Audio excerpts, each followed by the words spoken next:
independence.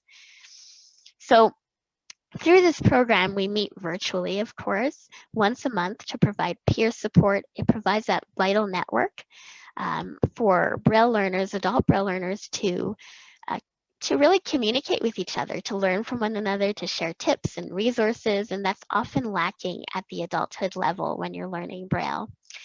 I do want to emphasize that the Braille Zoomers program, we're not trying to replace traditional Braille instruction in whatever format that might take.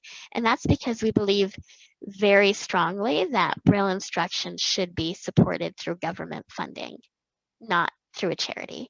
And so what we are trying to do, though, is provide that vital link through peer support. We also run a listserv for adult and senior Braille learners. And we're very excited about the Braille starter kits that we're starting to provide to all of our Braille Zoomer participants that contains really important and useful Braille items like slates and stylus, flashcards, all kinds of really fun things to help you on your Braille journey. We're actually in the process of providing some of those to the Pacific Training Center as well. I'd like to just close by just telling you about some upcoming events. So on June 4th, Friday, June 4th, we will be holding our very first Braille Symposium on Zoom. And the theme of the symposium this year is Braille, from Braille literacy to empowerment. And we will have some very internationally recognized speakers with us on that day, talking about Braille from all kinds of really interesting perspectives. Dr. Kay Holbrook from UBC will be talking about the joy of Braille literacy. Dr. Frances Mary DeAndrea will be talking about how to interpret Braille literacy rates and the limitations of what we know where that's concerned. We will have Mike Hudson from the American Printing House talking about Braille history and the new Braille Museum that they now have. And Peter Tusick from Humanware will be talking about how to use Braille technologies to really develop a love of STEM subjects and math literacy. And then, of course, on June 5th, we will be holding our annual general meeting, which is open to all BLC members.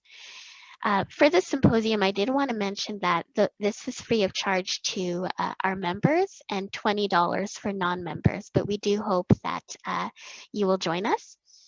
And for all of our events, we provide live captioning to really try to increase accessibility for everyone, and written transcripts as well. So I think I would like to just end with a quote from one of our past presidents, Dr. Euclid Heery, who I think really expressed very well the lasting legacy of Braille literacy. And so he wrote, "And so I say to you now, that if you would seek a memorial to Louis Braille, look about you. Whenever a blind person reads, two hands gliding gracefully across a page of brailled text, there is a living memorial to Louis Braille." So I would like to thank you for inviting me to speak on behalf of Braille Literacy Canada, and I'm very happy to answer questions. Thank you so much, Natalina. That was such a fantastic presentation, and I really have to become a member of Braille Literacy Canada because Braille is just so important to me. And me too. I just, yes, we are. I've attended a few of their seminars as a guest visitor, but yeah, gotta get more involved. We are a couple of blind Braille-loving siblings here. So I just gotta say, I actually have a Brailler in my room right now, one of the old-fashioned Perkins ones. I actually kind of just kicked it. Ow! Oh, ouch! Stub your toe. That does hurt. And don't. This is very obvious, but don't drop your Braille display because it's happened to me a few times and it's not fun. Do not drop your Braille display, and do not drop your Perkins because it won't break. It's pretty indestructible, but it will hurt. It'll break others. It could break things. It could break a floor or something. It's so heavy. That's right. But yeah. Okay, lovely. Looks like we have a hand raised. So let's, Mark Workman, I'm gonna invite you to unmute. Should be invited right now. Hi, Natalie. It's Mark. How's it going? Good. Nice to hear your voice. Yeah, you too. I have a two-part. I really appreciated the presentation. So what I'm wondering is, I know that the issue of children learning Braille or being, denied the ability to learn Braille is an issue. So, but I don't know the specifics. And so I'm interested if that's something you're familiar with and if you could comment on it. Are there provinces that are doing better, provinces that are doing worse? Anything around that particular topic? And then the sort of broader question is, are there other advocacy related issues concerning Braille that BLC is working on? So I may mention children as one, but are there others that is a concern to BLC? Yeah, two very good questions. So first, in terms of the situation for blind children, I think there are a lot of different reasons why, not everyone has access to Braille literacy, which is a very, very significant problem, as we all know. So it's kind of a complicated answer in some ways, but some of what goes into this is that there's a lack of qualified teachers. So that's one part of it. We need to keep kind of making people aware of these career paths, especially if you are a Braille reader. I think it's really empowering when blind children see, firsthand examples of how Braille and other things could really empower their lives. So that's one part of it. The other part of it is that because of that, there are such few professionals. These professionals end up having very heavy caseloads and very little access to funding. You kind of mentioned, the distinctions between different provinces. Well, of course, education is a provincial jurisdiction, so the quality of services vary from province to province, but even beyond that, vary from school to school even. And one thing that we also need to think about even more than that is the lack of support in territories and in Indigenous communities as well, which is an even greater problem.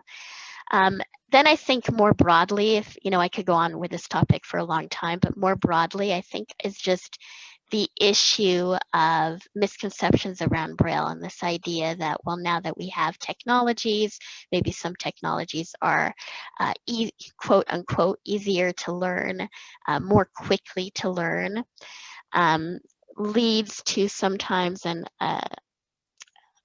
just a lack of understanding of why Braille is so vital.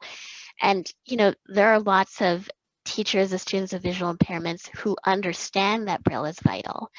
But there are also lots of people around TVIs and, sometimes even in our field who hold these misconceptions. And so it really just becomes a question of constantly addressing these misconceptions and really ensuring that there's legislation in place to support students who need Braille. In terms of, I know it's a very long answer, but in terms of your other question that I'll just quickly answer, there are certainly always lots of kind of advocacy issues to be thinking about. One that BLC has been focusing on a lot more as of late, I touched on, is the issue of supporting people who experience a visual impairment later on in life, which right now are the majority of people that require services, older adults, for example. And so we really need to be kind of confronting all the misconceptions, not just around Braille, but also around the ability for older adults to learn, to ensure that they have those opportunities and that services are available to them. That's great. I really appreciate that. Great. We have a couple more hands raised. If you guys can both make it quick, I think we can do the two. And then we're going to move on. I think Ben is here, so maybe we'll let Ben go first if he's ready after these two questions, unless he wants to wait. It's just then I think Alex's presentation is at least 50 minutes maybe. So I don't know if Ben, you have a preference, or if you want to mute and let us know, but I'm thinking that might make more sense for you to go first. I think it would. I was actually interested in the other. I'm cool to wait. Okay. Well, we can do that too. I thought I'd give you the choice. Are they ready? Well, yeah. I don't know if they'll be ready, but yes, we are. You are? Okay. So yeah, let's take a couple questions then. And how about a door prize after that, and then Alex's, and then Ben? So Mary Ellen? Natalie, I love a lot of the work that you guys are doing. How are you funded, and we spent a lot of time this morning talking about monopolies, and can you discuss the independence of Braille Literacy Canada? Yep, thank you for your question. So I actually really appreciate this question because I didn't mention it in my presentation. We run entirely on donations. So certainly we very much appreciate any donations we receive. You can learn more about how to donate or support us in other ways through all the various committees I mentioned and programs on our website, brailleliteracycanada.ca. BLC really believes in partnerships, so we collaborate with anyone who supports our mandate. We have corporate members, and we also have organizations where, individuals in those organizations join as members and support us as well. I mentioned that we work collaboratively with both FELA and NELS, who are working very hard on, maintaining funding for accessible libraries. Our corporate members include many different organizations, T-based communications, the Alliance for Equality of Blind Canadians. The CNIB is also a corporate member of Braille Literacy Canada, and many other organizations as well. And first and foremost, we are very happy to work with anyone who supports Braille literacy in any way. And we believe that that kind of partnership is crucial for moving any kind of issues forward. Right on. Great. Is there So one more question? Yeah, I'm going to invite Justin to unmute.